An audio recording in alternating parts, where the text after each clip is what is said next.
Hi y'all, welcome back to the Pro MMA Betting Podcast.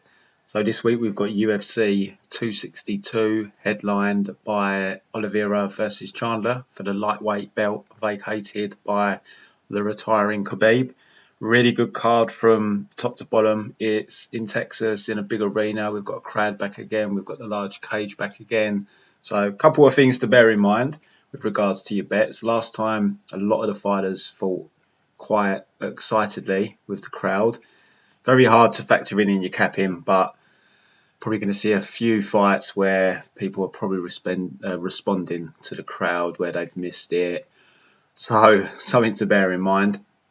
And we're back in the big cage as well, which tends to make a difference in terms of finishing, although I'm not as sold on that as some people. I do feel that the matchmaking throughout this COVID era has played into a number of the finishes that happen. There's been a lot of fighters that in normaler times wouldn't have got into the UFC. They're not UFC ready and they've been found out basically coming into the UFC. But it definitely does play a factor because you can just see when you watch the shows at the Apex and then you go and see an arena show, the difference looks night and day, even on a TV screen. I bet actually in person it's real noticeable and especially noticeable for the fighters. So we're going to break down the card.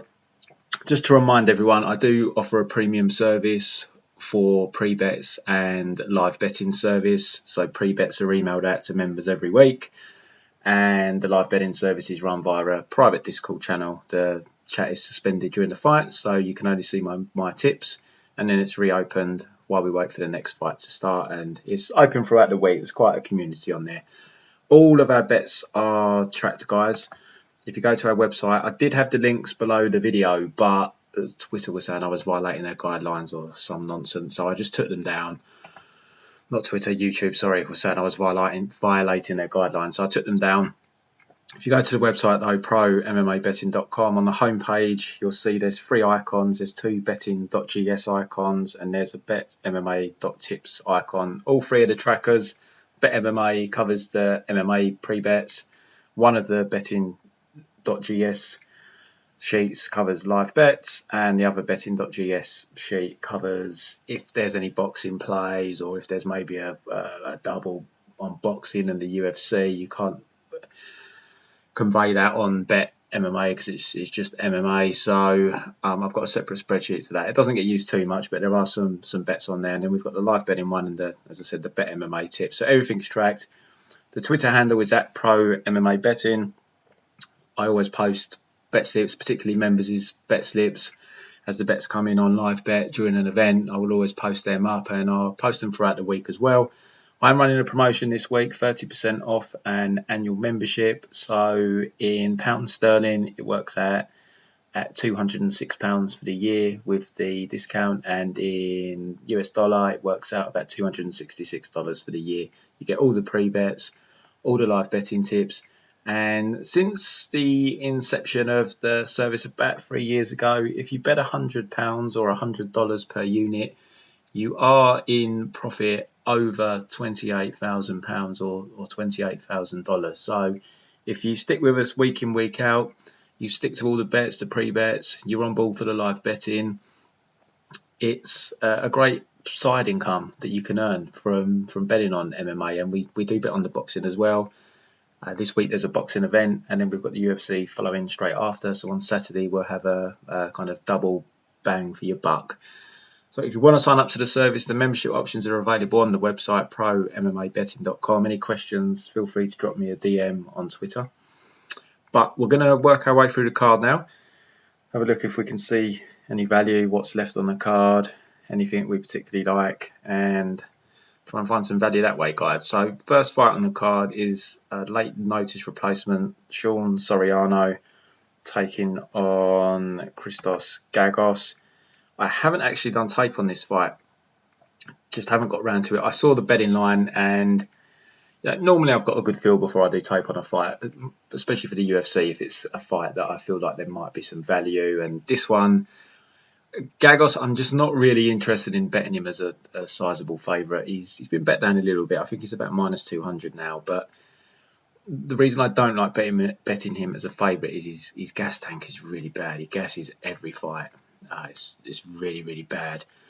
I mean, Soriano's coming in here on short notice, but my memory of Soriano says that he'd be able to go hard for the 3 rounds. There is going to be a big size discrepancy here. Soriano normally fights at featherweight. Gagos is a pretty big lightweight. So you're probably going to find Gagos is probably mixing in takedowns. It probably starts to struggle a little bit with the takedowns by round 3 as he slows down. So, I mean, look, Soriano might be live here. Like I said, I've not gone in and done a lot of tape, but you probably are relying on Gagos to gas, which he probably will. But has he got enough to win the first 2 rounds against a smaller guy? And Soriano's a well-rounded guy. I've seen a few of his fights since he left the UFC. It didn't go too well for him the first time he was in the UFC. I think he lost all of his fights from memory. But I think Gagos has got enough in him to grind out the first couple of rounds. He's a durable guy as well, Gagos. But just that minus 200 number, it just isn't attractive on a guy that gasses. I mean, he was meant to fight Joel Alvarez, and Gagos was a plus 160 underdog, and I was prepared to bet him there. Alvarez, still a lot of question marks. Gagos is a proven competitor. He's a tough guy. You probably got to accept that he probably would have lost round 3, but there was question marks around Alvarez's gas tank as well. He's someone that's not really been out of round 1 himself. So I was prepared to chance it on the plus 160 number, but when we're talking minus 200, I just don't like that number on someone who, I mean, it's almost guaranteed he's going to gas, and we're talking 67% implied probability. You're betting on someone who's going to gas. I mean, to be honest, it feels about right. So hence still no value really, but I just don't like laying the juice on gassers. So pass fight for me. I will go with Gagos. Like I said, I haven't typed Soriano here, but just the size, physicality, the wrestling. I think that would be enough for him to grind out a couple of rounds. Next fight on the card, we've got Kevin Aguilar taking on Tucker Lutz. Tough fight for me to get a read on this. I feel the line's about right. We're looking at kind of a pick-em line. Tucker Lutz. You've got to be careful with the Contender Series guys. I've said this numerous times on the podcast. They come off Contender Series and they get far too much respect from the bookmakers. I mean, to be fair here, Tucker's got a pretty solid opponent in Kevin Aguilar. So he's not a big favourite here. It is a pick-em line. But I do feel Tucker Lutz is maybe one of the better guys that has come off the Contender Series recently. He's had 2 fights on the Contender Series against, okay opposition. A lot of the time on the Contender Series, the problem is you get a guy matched up with someone who, they're just completely overmatched. So they go in and smash him, look great, and then it plays into a ridiculous betting line. We saw it recently with Baja Mondays. Decent sized favourite over McDessie, and he beat complete garbage opposition on the Contender Series, and it's a repeated theme. So you've got to be really careful laying the juice on the guys coming off Contender Series, especially if they've just beaten a real overmatched opponent. Like I said with Tucker, he won both of his fights by decision, so it's good to see that he can go hard for 3 rounds, and he beat decent guys in both those fights. They weren't complete bums.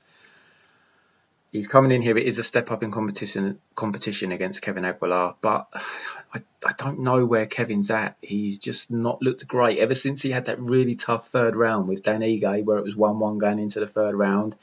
Got hurt in that 3rd round, took a bit of a beat down, and he lost quickly in his next fight against Tukov, and he got outstruck in his last fight by Charles Rosa, which is not a good look. I know Rosa's a little bit awkward on the feet, and I know the judges had him 2 rounds up against Shane Burgos, but it's not a good look being outstruck by Rosa. And I thought Rosa deserved that decision. He just landed the more volume, better shots. So I just wonder where he's at. So it's got me kind of leaning towards Tucker, to be honest. The younger guy, he's coming in hungry. Aguilar loses here, he's going to get cut. And he is a Contender Series guy, which you do have to be careful with. But like I say, I don't feel he's beaten overmatched competition. I feel both of his wins were against decent enough opponents. You got to see him go the full 3 rounds, no cardio issues. He is hittable, can be caught. You can see that in his fights. Took the shots well enough. Tended to grind in some of the minutes in Contender Series, but I don't think that's going to be an option here. Aguilar stuffed Barzola, so he's probably going to be forced to stand. But I think his stand-up's okay. Aguilar can crack. I'll give him the power advantage, but I'm just leaning towards Tucker here. It's not confident. I feel the line's about right at Pick'em. I don't feel there's any value either way, but I will side with Tucker being the younger guy. He's Contender Series, but as I say, fought decent opposition. He went the full 3 rounds both times, and he's not overpriced here. He's not coming in like minus 170 or something. It is Pick'em, so I'll side with Tucker.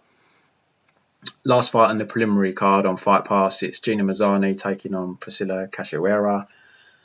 So I think this is a fairly easy fight to predict in terms of what will happen. Either Priscilla melts Gina, or Gina grinds Priscilla out and either forces a stoppage on the ground or wins a comfortable decision. The concerns with Gina, we have seen her melted a couple of times. Up at 135, admittedly. Down at 125 now. Her last fight was her first fight at 125 against Rachel Ostovich. She's going to try and grind here. It'd be ridiculous if she tries to strike with Priscilla. She's got a massive wrestling edge. Priscilla isn't good, doesn't have good takedown defense, and she's not good on the bottom either. She's kind of, every fight I've watched where she's been taken down, she gets mounted and dominated positionally. And Gina's very strong from top, and she is a good wrestler as well. It's just whether Priscilla can get to her at some point. Because as I say, we have seen Gina kind of one-punched, which is a bit of a concern on 2 occasions in women's MMA. Now, it was against Macy Cason, who can crack, and the other one was against the other lady whose name is escaping me, but she cracks as well. So they were 2 that cracked, but then we know Priscilla does. We saw her last fight against Shayna Dobson, one punched her, but that Gina's minus 200, it's tough to pull the trigger on Gina Mazzani at minus 200, but I feel the line's about right, to be honest. I just think there's a clear path for Gina. She's with James Krause now, who seems to be a great mind for installing fight IQ into fighters. I think she's going to come in here with the correct game plan, know what she needs to do, and I think she's going to win a fairly comfortable decision if she can't force a stoppage from ground and pound on the mat. So I'm going to go with Gina, even though minus 200, it doesn't make you want to hand over your money too quickly at that line for Gina Mazzani, but I just think stylistically it's a good fight for her. Right, preliminary card, we've got Jordan Wright, Jamie Pickett. Just tough fight to get a read on. I was considering pulling the trigger on Jamie Pickett when he switched to a slight underdog. I feel he's the more durable fighter. He's never been KO'd. You saw him tough out 3 rounds against Tafon last time out. But the problem I have with both these guys is they're both very good athletically. Jordan Wright, you can see he's a talented martial artist, but I don't think either of them are fighters. Deep down, I don't think they're fighters. Jordan Wright, I feel he quit against Buckley. You could just see it on his stall. He just after the first. Now I know he got hurt, but you could just see he wasn't someone that looked like he was eager to get back out there. Knocked out badly. He got knocked out on the Contender Series as well against Hernandez. So I've got issues with his chin. I think he's quite tense in the cage. Even in the fight with Ike, he just seemed really tense in there. He seems like the type that will gas out. But having said that, Jamie Pickett, I don't feel I know he survived against Tafon. He showed some toughness, but he never really put his foot on the pedal either. There was a point where he stunned Tafon when he let his hand. He just doesn't let his hands go enough. You saw him do it in his last Contender Series fight. Actually, let his hands go and he got the KO win. But he just seems someone that I don't know, just lacks confidence. Just isn't a natural kind of fighter. And this is MMA, man. You've got to be prepared to take a hit to give one. And I don't feel like either of these are those types of guys. But I do have more reservations with Wright. Just the cardio, the durability. But I think Pickett's probably going to give Wright the fight he wants. Wright likes a fight where he's got space, he can let his legs go. Pickett isn't a pressure fighter. He's probably going to give him that kind of fight. I mean, he's got the reach advantage in that, but it's just whether Pickett lets his hands go. So it's a tough fight to call. It's definitely not a fight that I'm interested in betting. I'm going to pick Pickett just because he's a slight underdog. No confidence whatsoever. I know when the lines initially came out, the books had lined it like one of them was going to get a KO win, but I think the value was lying with one of them winning by decision. Let me just see where the lines are at now.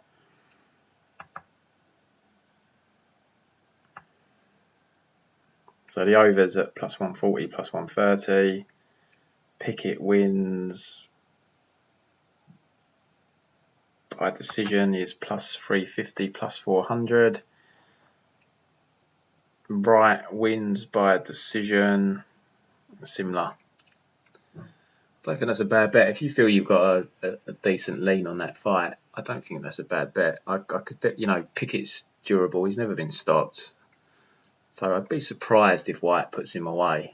So if you think Wright wins, I mean, it's a pick 'em line. If you're really confident, just bet the money line and put a little bit on decision. But if it's a fight where you're in two minds, you're not confident, don't really want to risk any money, but you feel there's value in what I'm saying, I think there's definitely something to be said for one of them winning by decision here.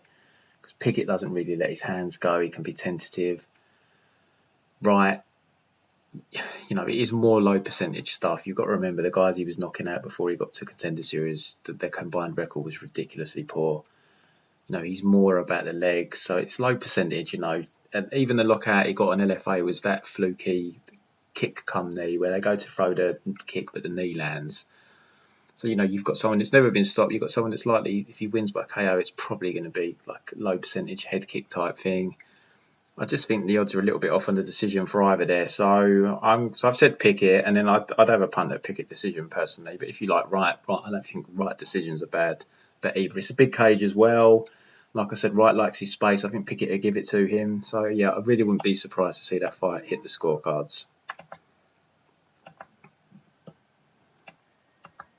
Next women's fight, we've got Antonina Shevchenko taking on Andrea Lee. I jumped on Andrea Lee when she was about plus 150, plus 160. I can't remember exactly what I got. It's been bet down now to about a pick-em kind of line. Antonina's a slight favourite. I think she's about minus 120. I think that's more realistic. The kind of rule of thumb I have, guys. Lower level women's MMA, and I do regard this as lower level women's MMA. Generally speaking, it's dog or pass. I will pick the favourite like I did with Gina. I've just got a strong inclination that Gina has an easy path to victory there as long as she fights smart.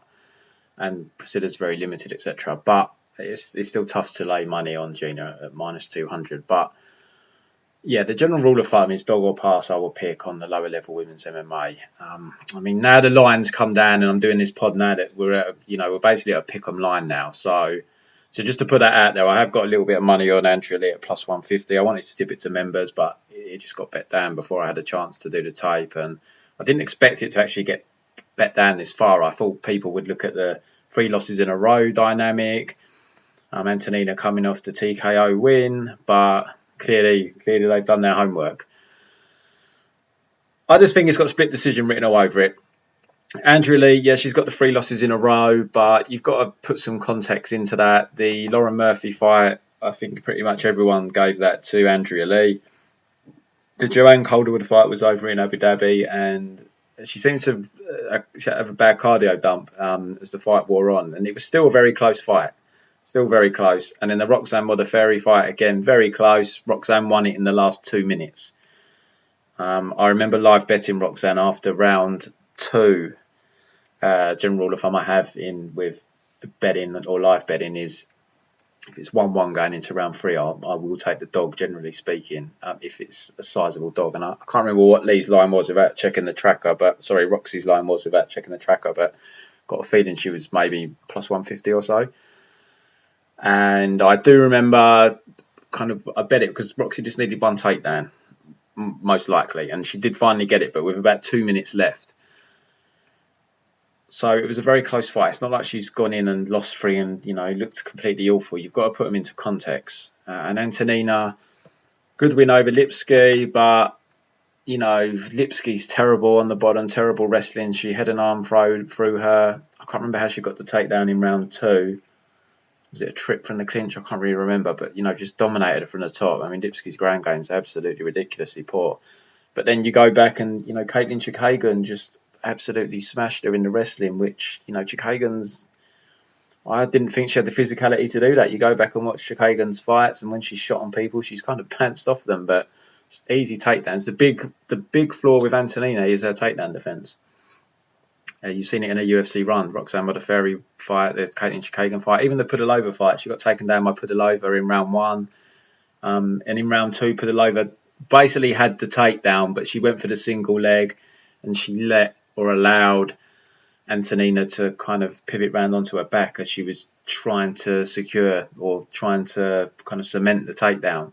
So, it's a weakness. She's 36 years of age. She's not going to, I don't think she's going to come out all of a sudden and have elite takedown defense or an elite bottom game. She did throw up a nice armbar attempt against Lucy from the bottom. But I think if Andrea fights smart here and mixes up the takedowns with the striking, look, on the feet, you've got to give Antonina the edge. But Leah make it scrappy on the feet. She comes to fight. She's not afraid to be hit. But you've got to give the edge to Antonina on the feet. But Andrea Lee, if she can get her wrestling going, she's quite physically strong, Andrea Lee. So there's no reason why she can't get takedowns here. But I do feel the value's been sucked out now. The line is Antonina's, a slight favourite. But I'm still going to pick the dog. Andrea's still the dog, so I'll go with the dog here. But I wouldn't bet it at the current line. It would be a pass fight for me. Maybe look at decision line for Andrea, which I think is about plus 170. Don't see her finishing. I think there's a bit of value on the decision line, though, plus 170. And otherwise, look to live bet it. I just think the value's been sucked out now. Next fight on the card, we have... I think it's the Mike Grundy fight. Let me double check. Yeah, Lando Veneta and Mike Grundy. So we've got Lando going down to featherweight for the first time here. Always fought at 155. Now he's going down to 145. What we generally find with guys going down in weight, it doesn't normally work out. If anything, we find that it's the guys that move up in weight seem to do better. Going down in weight just doesn't seem to work out for people. Lando's, he's been in UFC a while now. He has cardio issues, so now he's moving down to 145. Is that going to make that even more of an issue? Quite possibly. He's not a massive 155. I don't know how easy the cut is for him. He's not a huge 155er, but he's always fought at 155. So it just begs the question, and I just don't really like it. I think if you fought at a weight class your whole career, it reeks a little bit of desperation. You're trying to freshen things up. You're trying something new, and I don't know. Against a grinder like Mike Grundy, I just don't know if it's the best course of action. It's hard to know. Lando's his career's always been win-lose, win-lose. He's a couple of draws in there because he's always a great round one fighter. And he got the 10-8 rounds against Bobby Green and Matt Frivola, and then he slows down and ended up getting draws. It's just been stop-start his UFC career, and very much win-lose, win-lose, lose-draw, lose-win. And so going on that theory, he is due a win this time because he's coming off that loss to Bobby Green from back in August. Grundy's going to look to grind. Look, Lando's the better striker here. He's quite unorthodox. He's good on the feet. Very hittable, but he's good on the feet. He's always shown a really good chin. Grundy, strong wrestling background, Commonwealth Games medalist, freestyle wrestling. I think he had his jaw broken quite badly against Evloev, which was back in July. So they've both been off a similar amount of time, about 9 months. He made his UFC debut against Nad Narimani, got the knockout win, but Nad was coming on strong. He caught Nad towards the end of the second round, but that was going to be a Nad round. He was coming back at him after a decent first round for Grundy. So I'll be honest, I still don't really have a full handle on Grundy, and Lando is just someone, I've just avoided him as a bettor. I did bet Mark Diakese against him. I think that's the only fight I've ever got involved with Lando on a betting front, I think. But Grundy's got the style here, especially if Lando wears out. So Lando's athletic. He can be taken down. He's generally been good at getting back to his feet, but he's got a proper grinder here. I mean, if you look at his UFC career, he's not really faced someone like Grundy. I think he's been matched fairly well stylistically because they know Lando is an exciting fighter and brings entertainment. So they have tried to match him against fighters that are going to strike with him. I just want to make sure that is 100% the case. I mean, it's running slow.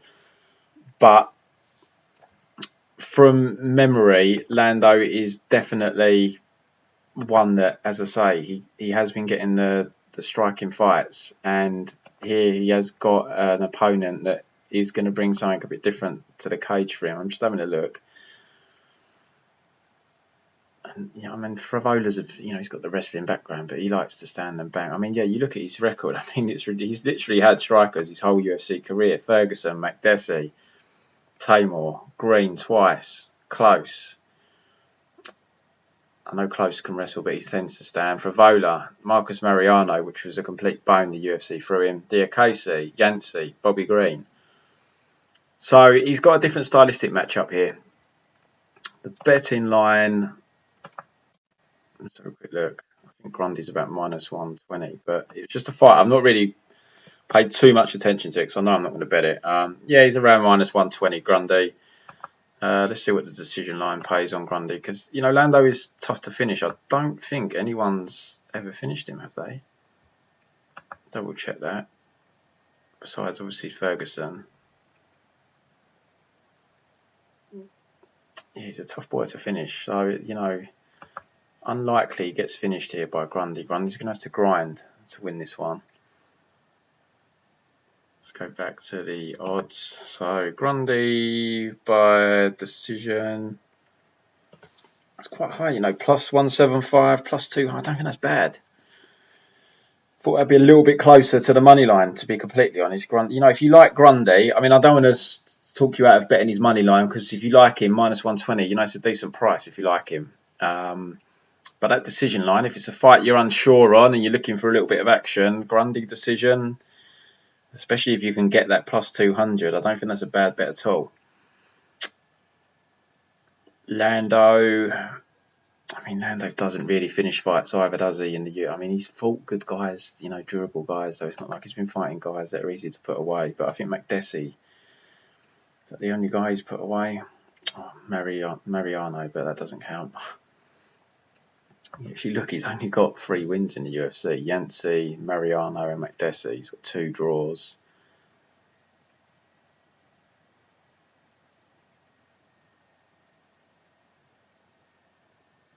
Well, the draw with Bobby Green actually was because of a point deduction, wasn't it? I don't think Lando had a 10-8 round, did he? I think he was the one that...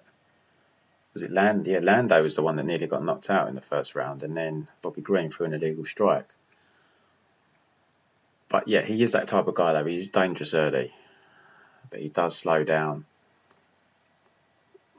Look, I think Grundy's probably going to just grind him out across the course of the 3 rounds. But I think the lines are about right. I don't think there's any great value. I mean, if anything, from a betting perspective, I'd be tempted by the decision line on Grundy. I think that's decent, actually. First time I've seen that, I might even put something on it myself. But I think it's going to be a close run fight. It's just if Grundy can get enough grind going. And we know what judges are like these days. They don't love the grinders.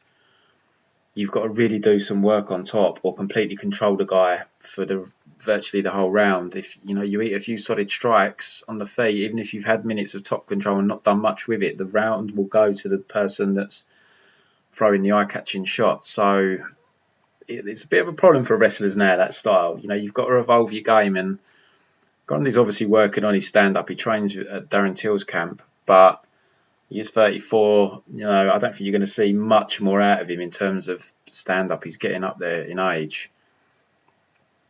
A tough fight for me to call, honestly. From a betting perspective, it would definitely be the +200 on Grundy to win by decision. Let me just see what Lando decision is. Lando decision's even higher, plus 225. Wow. So this is a bit like the Pickett Wright fight for me. I honestly got no real lean on the money line. I don't think there's any value, but again, I think the value lies in one of them winning by decision. So I don't know who I'm going to have a stab at to win by decision. I guess Grundy, because I guess Lando's got more of a chance of finishing. But tough fight to call. I will go with Grundy just to grind him out, but it's not a confident pick at all. I'm not overly sold on Grundy, I've got to say. He had that good first round with Evloev where he nearly got the submission. But, he gassed out and he looked like he was slowing against Nad. So I'm saying that Lando slows down and Grundy's grind will take over, but not necessarily the case. Not necessarily the case. But I'll go with Grundy, but I've got zero confidence in that pick. And from a betting perspective, I think looking at decision line for either is where the value lies. Next fight. So this is, I think, the last fight of the preliminary card. Jacare Souza, Andre Muniz. It just comes down to how much Souza has left. I mean, Jacare, Andre Muniz is not a great fighter. This seems like a very winnable fight for Jacare. He was the underdog at one point. Went to a slight underdog, I saw, and I was tempted, but we just got a reminder last week, guys, about betting shot fighters. Donald Cerrone came out and looked awful. I knew almost immediately that it wasn't going to be his night. He looked terrible. Just slow, stiff. And this is the problem with aging fighters. I mean, we hadn't seen Cerrone for about 9 months. We have seen Jacare more recently, but obviously he's coming off a brutal knockout. He's the slight favourite now. You can pick him at a couple of places, but it's tough to pick Muniz here because he's not great. Let's be honest. His striking isn't very good. He's obviously dangerous on the mat. He'll shoot for a double. I wouldn't be shocked if he was able to take Jacare down and kind of stall him out from top position, because Jacare, he didn't do much on the bottom against Hermansson, but maybe he was stalled it out Hermansson because Hermansson's so dangerous from top. He just kind of accepted the bottom position there. Muniz, we saw against Araujo a couple of times. I think he was able to get back to his feet, or Muniz went to jump on his back and ended up on bottom. He is dangerous with his sub game, but you've got to remember Jacare is one of the best submission artists we've ever seen in MMA, and being shot as a fighter doesn't mean you're not shot as a grappler. But what I mean is, when you're fighting, your chin starts to go, your reflexes start to go, your speed starts to go.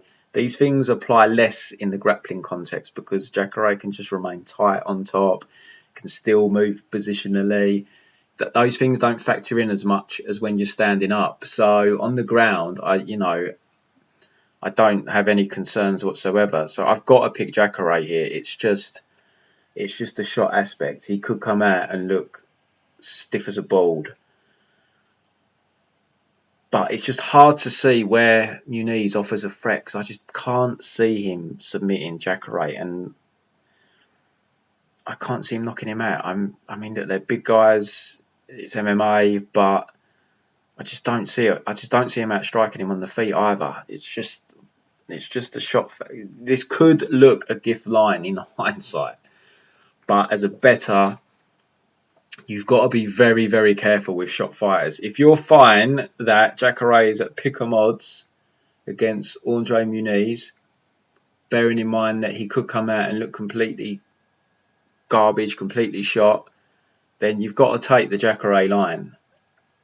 And that is a big concern if a fighter's shot. But Andre Muniz, it's just... I just have a hard time seeing him win, even against kind of a shot Jacare. I just struggle to see it. I really do. So I'm going to pick Jacare. I haven't bet it. It's very difficult to pull the trigger on a shot fighter, but it could, in hindsight, it could look like a silly line. But you never know in MMA. You could bet it and then you look like a clown for betting him because of that shot factor. It's a big thing. So I'm picking Jacare though. Next fight, Matt Schnell taking on Rogério, Bontorin, which is opening up the pay-per-view card. Matt Schnell's a guy, he's a very skilled fighter. It's his chin that's the concern. His stand-up's improved. He's got pretty fast hands. He's a bit bolt upright. He's there to be cracked. But he's very well-rounded. He's got a dangerous submission game. And he's got decent stand-up. We saw him get the win over Tyson Nam last time out. Good win for him. Bontorin's coming off that knockout loss to Kai Kara France after having a really great start. He had Kai Kara in all sorts of trouble early on. Had his back for most of the first round. Nearly sunk the choke. So this is an interesting fight because Matt Schnell, I don't think he can take Rogério Bontorin down. I think, if anything, Bontorin will be the one that can dictate where the fight goes. He's a powerful guy, strong. On the feet, Schnell's better technically. Bontorin, a bit more of a wild man, but he can crack. And Matt Schnell's chin. This is another tough fight to call. You can tell by the odds on this card. The biggest favourite is Gina Mazzani, I think, or maybe Gagos now. But even they're only like minus 200. It's a real well matched card, and it's just a fight. I don't have a lean on it. I've got to be honest. When you've got, how many fights have we got here? 13 fights maybe, and they're all closely lined. I'm not going to have a lean on every fight because if they're evenly matched, it's hard to find an edge. And Matt Schnell's just someone I don't feel comfortable betting for him or against him because his chin concerns me. But on the other side, he's very skilled. I definitely wouldn't bet minus 160. The chin's just too much of an issue for me. I know Bontorin isn't known for his striking. He's more of a grappling guy. But he can crack. But he's probably going to look to snake Schnell down. Honestly, guy, I'm just going to wimp out here and pass. I just can't get a read on the fight. I just don't know who's going to win this fight. Like I say, Schnell well skilled, but chin is a concern. Bontorin, stand up. He's not great technically. He's a bit more of a wild man. He's a solid grappler, and so Schnell. But I'm just going to pass on it. I've got no idea where the value lies on that one. Just a real tough fight for me to get a read on. Next, we've got Edson Barboza taking on Shane Burgos. A really good fight, this one. I really thought that Shane was going to flip to dog odds. At one point, it got bet down to about a pick'em line, and I really thought that money was going to come in on Barboza, but it didn't. So I've got no action. I wanted to bet Shane, but as an underdog. Shane is the type of guy that it's not a stylistic matchup that Barboza loves because Shane's going to bring a lot of pressure. Edson doesn't love that type of fight. But you've got to imagine that Edson probably starts well early.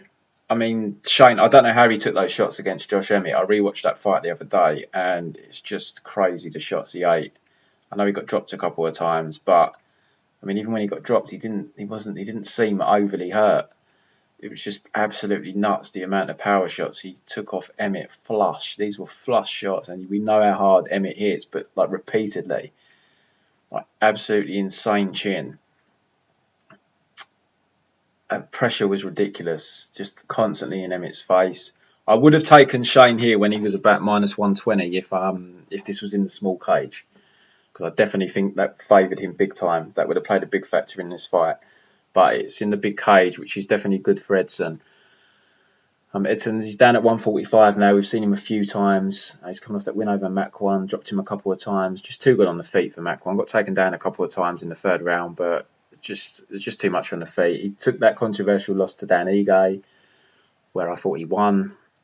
I think the body shot in the second round that I can't remember if it put him down, Ige, but you could see it visibly hurt him. I think he did go down in the end. I think that was enough to win in the round. It was just bad judging. He should have got the W there.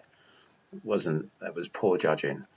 So, he has looked all right at 145, but you can see, I think he's just one of them guys that's really just naturally has low body fat because he kind of looks a little bit, not malnourished. He doesn't look unhealthy, but I mean, he's just absolutely shredded. But he seems to be okay at 145. But the worry with Edson is he does tend to slow down, and you've got to think a bit like the fight that we're coming up to, Chookagian Vivi.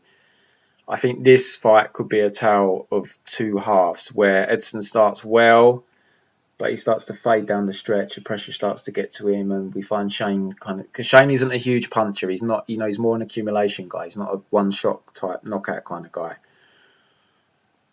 So I could definitely see this being a case where Shane wins round 3, Edson wins round 1, and it comes down to round 2.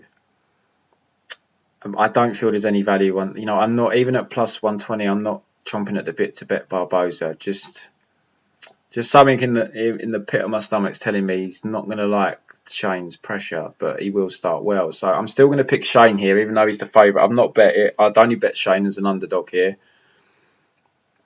But I think it's got all the makings for it could be a fantastic fight. But I'm going to go with Shane's pressure to ultimately nick him a close decision victory. I don't think Barboza's got the power to keep him off, and he needs to crowd Barboza. He needs to keep them kicks limited as much as possible. Barboza can crack. He will throw his hands, but he kind of gets a little bit wild when you crowd him. So I'm gonna go with Shane here.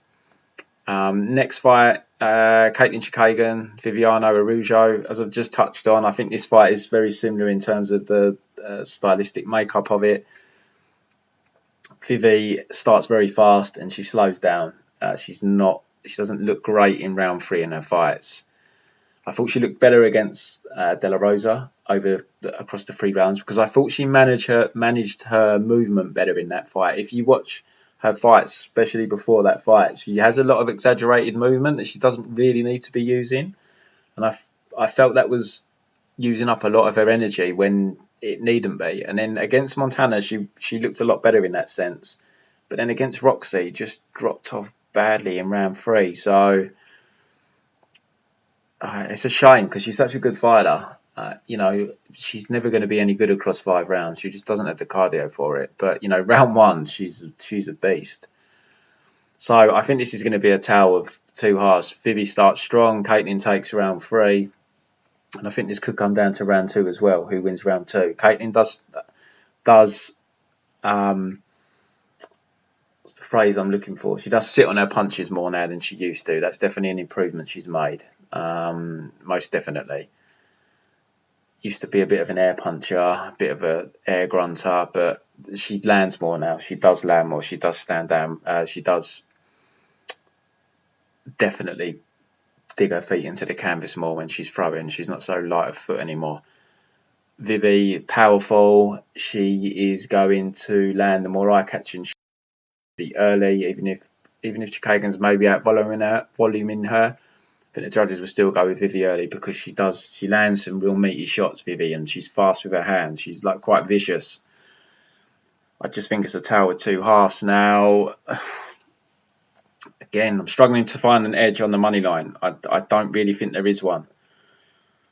It's tough to bet a gasser, like I said with Gagos. It's tough, but she is an underdog at least. Gagos isn't. Gagos is minus 200. But what I did take a punt on was I did take a little bit of Vivi decision. I got plus 200 on that. I assume it's still around that kind of line. I think that's too wide. If you look at Chookagian wins by decision, it's basically the same as a money line almost. Whereas Vivi decision's a bit wider. So I had to have a stab at that, because I can't see there being a finish here. It seems set up to go 3 rounds. But you probably need Vivi to win the first 2 rounds to get the decision. You can get better than plus 200 at some places. I'm seeing plus 215, but I took plus 200 on Vivi to nick the decision. I think it's going to be a close fight. I think there's, when we're talking about a plus 200 bet, guys, the implied probability of a plus 200 coming in sits at 33%. So I think you could near enough say 90% of the time this fight goes to a decision, and I honestly think it's, not far off a 50-50 going to a decision. So you're getting 33% implied probability. I think there's value there. So I think Vivi decision is the play. Unless you've got, like I always say, if you've got a really strong lean on the money line, take the money line. Don't shoot yourself in the foot, especially on a dog play. But I don't have an edge. I'm worried about Vivi's cardio, but I wouldn't be shocked if she can nick the first 2 rounds off Katlyn, just with the more eye-catching shots. And watch out as well, if you're a live bettor, watch out for warning signs of Vivi slowing down, because what she tends to do once she slows down is she starts shooting takedowns. That's normally a sign that she's slowing, because she's trying to alleviate the pressure, trying to get a break.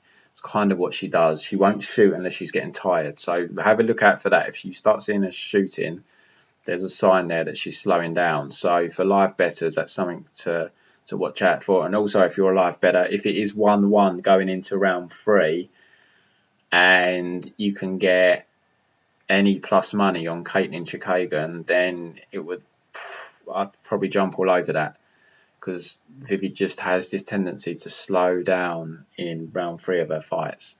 So in terms of a pick, I'm gonna pick Chookagian. No, I'm not. I'm gonna pick Vivi. She's plus 120. I've got to go with the dog. Lower level women's MMA, although these are borderline for me in terms of lower level.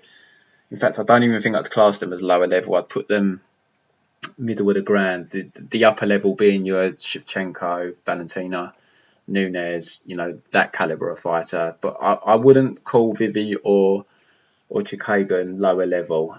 I think they've both displayed solid fighting credentials, decent fight IQ. I'd put them middle of the ground, so I wouldn't call it low level. But I'm still going to pick the dog here. I'll go with Vivi, but I just don't feel there's any value on the money line, in all honesty. Next fight, Tony Ferguson, Beneil Dariush. I made so much money betting Tony Ferguson for a long time. He cashed for me something crazily, like, I can't remember exactly, 9 fights in a row or something. I was very fortunate that I jumped off the train for the Gaethje fight, and I've stayed off it since. There's definitely signs that he's slowing down, something's amiss, and it was always going to happen. Tony's had a lot of injuries, he's got a crazy fighting style, he's got a crazy training schedule, he's getting up there in age. It was going to happen. Beneil Dariush is probably one of the fighters that I most underestimate. And even now, I still underestimate him. I'm a big Tony fan, so I need to put my betting neutral hat on here and be completely impartial. But Dariush, my concerns with Dariush are always cardio and chin. You did see it in his last fight, slowed down a little bit. Ferreira had his best round in round 3. And we've seen him knocked out a few times, but it's been a long time. We're going back to the Hernandez fight. He reinvented himself, Dariush. After that Hernandez fight, he came in, and instead of just brawling with people, he went back to his grappling, and it's worked so well for him. And he's used it in every fight since. Thiago Moises, Drew Dober, Frank Camacho, Drakkar Klose in round 1 against Klose anyway. He had his back the whole round. Scott Holtzman he knocked him out standing up. Holtzman's tough to hold down. I can't remember if he did actually take him down. And then Diego Ferreira used his grappling. So he fights smart now. As much as he will brawl, if he's stuck on the feet, there's definitely that nervous factor if you're a Dariush bettor, because he does swing hard and he's obviously very dangerous on the feet, but he is there to be hit. Drakkar Klose was having some success before he got knocked out. Diego Ferreira landed some solid shots. So I think he's going to look to grind Tony, honestly. I think he's going to take Tony down and grind him. Tony does have the wrestling background and everything, but he can be taken down, fact. You saw it against Charles Oliveira, but not even Charles Oliveira. You can go back to other fights. He can be taken down. And he can be held down ultimately. And I think that's what Dariush is going to do. Dariush is very strong Brazilian Jiu-Jitsu guy. He's got decent takedowns for a BJJ guy, and once he gets you down, he's good at keeping you down. He's very good positionally. You give your back, he'll take your back. He's just one of those guys that will stick to you once he gets you down. And yeah, I've just got to be neutral here, and I've got to side with Dariush. I mean, if Tony can scramble back up, and if he can land one of them slicing elbows, cut Dariush up, make him work, make him slow down. Tony Ferguson's gas tank is still not to be questioned. He's still very dangerous with his elbows and so forth. And the big cage probably benefits Tony, I would say, here in terms of him defending takedowns, because Dariush's takedowns normally get finished on the fence. So that does favour Tony. But I've got to go with what I've seen recently. And, Dariush is on a 6-fight winning streak. Tony Ferguson is coming off a couple of rough fights, and Charles Oliveira, it's a high level fight. Justin Gaethje, high level fight. But the Gaethje fight is the type that it can change you as a fighter. He took a nasty beating in that fight, and he's 37 years of age now. He didn't really take any damage against Oliveira, which was good to see. Oliveira just grappled him for 3 rounds. I mean, the armbar, but I don't think there was any long-lasting damage there. Anyone else would have tapped except Tony Ferguson. But, there had been some warning signs with Tony. Even when you go back and watch the Pettis and Cerrone fights, he was just starting to look a little bit older to me in those fights. Hence why I jumped off the track betting him in the Gaethje fight. So I don't want to completely write Tony off because he's a savage. He's going to bring it. And round 3 could be very sweaty. And, Ferguson as well, he's got a great front headlock series. If you shoot on him and leave your neck out there, especially if you start getting a bit tired, you wrap that neck up, even against a credential grappler like Beneil Dariush. He's got to be careful. But I've got to go with Dariush. I'm not betting him. Like I said, I'm not a good Dariush better, though. I tend to avoid his fights because I always underestimate him, and I acknowledge that. And as a bettor, I think that's important, that when you've got guys you just struggle to get a read on, you just have to pass on their fights and stop fading them. I don't think I really faded them. I'm just looking at his record. I definitely bet Barboza against Dariush, and I got lucky there. Dariush was winning that fight. That flying knee was one of my luckier bets that's come in. I did bet him there, but I faded him there. I remember I did bet Dariush against James Vick. That came in for me. I think they're the only 2 fights I've bet, actually. So I'm 2-0 betting on Dariush fights. But I know I always underestimate him. I think he's going to lose and then he wins. And I'm picking him here, but I'm not betting him. I don't like... The line's too wide for me now, -175. Tony Ferguson is still a savage, and it's a shame it's not a 5-round fight, really. 5 rounds, you'd have to favour Tony, but it is what it is. 3 rounds, I think Dariush probably will nick the first 2 rounds, and round 3 could be a bit dicey. But Tony's not a huge puncher either. I said earlier that Dariush has been knocked out a few times. I don't think Dariush is overly chinny, but Tony's just not a huge puncher. He's more an accumulation guy, cut you up and wear you down. And I just don't think he'll be able to get his game going probably until maybe around round 3, and it'll just be too late then for his style to wear on Dariush. So I go with Dariush here. Main event, lightweight title vacated by Khabib. Charles Oliveira taking on Michael Chandler. I had a little look at their records just before I done this, and from combined their last 27 fights, 23 of them are finished under 2.5 rounds. Oliveira, 14 of his last 15 fights under 2.5. The only one past it, his last fight, Ferguson. Most people would have tapped to that armbar, so he's almost 15 and 15. So quite a crazy stat there, which implies that the fight should end under 2.5 rounds. Oliveira, been a fan of his for a long time. My favourite fighter to watch. Just because he's the best finisher in the game. Outside of Ngannou, he's the best finisher in the game. And in terms of how he can finish, he's the best. Sub or KO. Just phenomenal talent at finishing fights. Has that aura of flakiness, though. which just makes him doubly exciting. You don't know whether he's going to pull off something ridiculous or combust. Just always has. We haven't seen that rear its head for a while now, but maybe he's improved it to some degree, but it's still going to be there.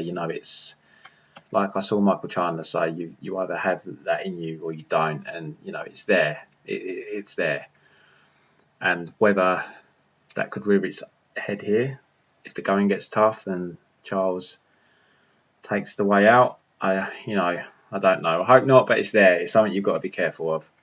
But we haven't seen it for a while. You're looking at 3.5 years. The Paul Felder fight where he kind of fell apart after a strong start. He's reeled off, 1, 2, 3, 4, 5, 8 wins in a row since. I mean, the UFC took a while, though, to give him the step up in competition. They kept giving him guys that he was definitely should beat. It wasn't until Kevin Lee fight he got the step up, and then Tony Ferguson last time. So they took their time with him, but in a way though, he's timed it perfectly because he's come into the title picture just as Khabib's going. And there he gets Michael Chandler, who Chandler looked great in his UFC debut against Hooker. I mean, it didn't last long, but as long as it lasted, he looked good. Lots of pressure, and he showed what power he's got. Hooker's always shown how durable he is, and he put him away easy. And brutally. So the guy's definitely got power, a solid wrestling background.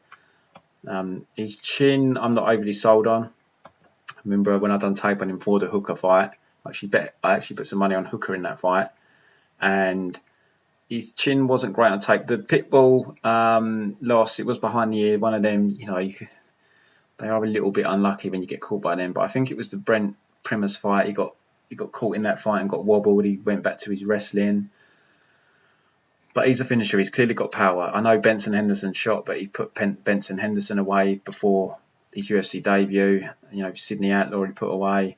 The guy cracks. So can he put Oliveira away, or at last Oliveira, or is Oliveira going to catch him in something? Oliveira's takedowns are not to be underestimated. There's no reason for me to believe, even with Chandler's wrestling background, why Charles can't take him down, or why Charles can't create some kind of scramble where he just end up jumping on his back or jumping up and looking for a guillotine like he did against Miles Jury, for instance. The guy's just dangerous everywhere. I don't think Chandler's going to want to use his wrestling here unless he senses that Oliveira is gassing. It's just too dangerous to play around in the takedown transition and also just being on top of Charles. He's just so dangerous, such a great finisher. So it's a tough fight to call. I'm going to go with Oliveira. I just think he's so dangerous, so dangerous. Submissions, and with his hands have improved a lot. He's a little bit bolt upright. He's there to be hit. But he's dangerous, with his legs, with his elbows, with his hands. And he seems to have developed a bit of power as well now. He's one-shotted a few guys like Nick Lentz. He put away brutally. Jared Gordon, I know Jared's chin's a bit of a question mark, but one-shotted him as well. He's got power in his hands. So I'm going to go with Oliveira to pull this off. And what a great story it would be. He's been in the UFC years, I think maybe 9 years now. Like I said, they didn't really give him the push until recently, and the timing of it, it couldn't be any better. But you could say that for Chandler as well, transitioning from Bellator to the UFC at almost the perfect time, getting that win on the Khabib undercard, and now he's got the title shot. So for both of them, the timing is kind of impeccable. But I'm going to go with Oliveira. My worries with Oliveira, obviously in round one, he's got to be careful. Chandler's probably going to be hunting for him, try and catch him cold. And also, as the fight wears on, if Oliveira can't put him away and he starts to slow down, if we do get to the second half of the fight, how's he going to hold up? How's his cardio going to look? Is he then going to be able to be grinded on? Will Chandler then be able to get the takedowns without so much of a concern for getting his neck snared? But you've still got to be careful. Kevin Lee saw that round 3, shot a takedown, and the guy just chokes up like nobody's business. Real danger. You've got to be so careful. I don't expect Chandler will look to wrestle here early unless he senses that Oliveira is definitely slowing down. So I think if anything, Oliveira's probably going to have to be the one to get this fight to the mat to utilise his submission game, either through a takedown or whether he can create some kind of scramble. Just, I don't know, where he goes for a takedown, Chandler sprawls and he manages to jump on his back when Chandler sprawls, or whether he manages just to trip Chandler enough that he shows his back that he can jump on it. Oliveira will take any opening you give. So there's a fine line to tread for Chandler between being overly aggressive but looking to catch Oliveira cold, and also fighting intelligently, because you've just got to be so careful when they're with him. He's so dangerous. You can never write Oliveira off with that finishing ability, which you just don't generally see finishing ability like that in the lower weight classes. He's just so naturally gifted on the floor. You can tell. I bet the first day he ever did jiu-jitsu, he was just from the get-go just a complete nightmare to deal with. So I'm going to go with Oliveira, but like I said, you've got to bear in mind there is that flakiness to him. Could combust at any point. We've not seen it for a while, but he's not really had to face much in the way of adversity lately. But there were a couple of things. I remember in the Tamor fight, I thought he was starting to flake. I think it was a poke in the eye or something, and I thought he was quitting.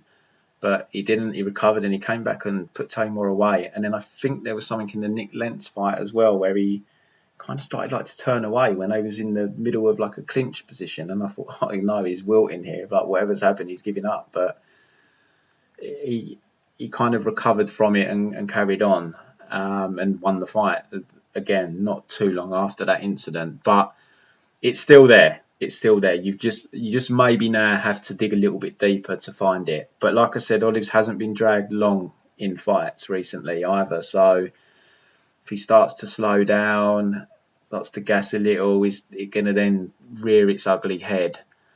But it's difficult to see the fight going long, to be completely honest, when you look at their, as I said at the start, their record across the last 27 fights. But I'm going to go with Charles Oliveira here to be the new lightweight champion, first new champion since Khabib came in and pretty much dominated the division. So we're in a new era now, and there's a lot of exciting fights to be made. Whoever wins here, Oliveira or Chandler, you've got the McGregor-Poirier fight coming up. Winner of that probably gets the shot at whoever wins here. So, what great fights they would be. Poirier versus Oliveira, Poirier versus Oliveira versus McGregor, Chandler versus Poirier, Chandler versus McGregor. Exciting times for the lightweight division. So I'll go with Olives. You can never be overly confident with Olives, especially against a power puncher, against a good wrestler. But the pick here is for Oliveira to take the W for me.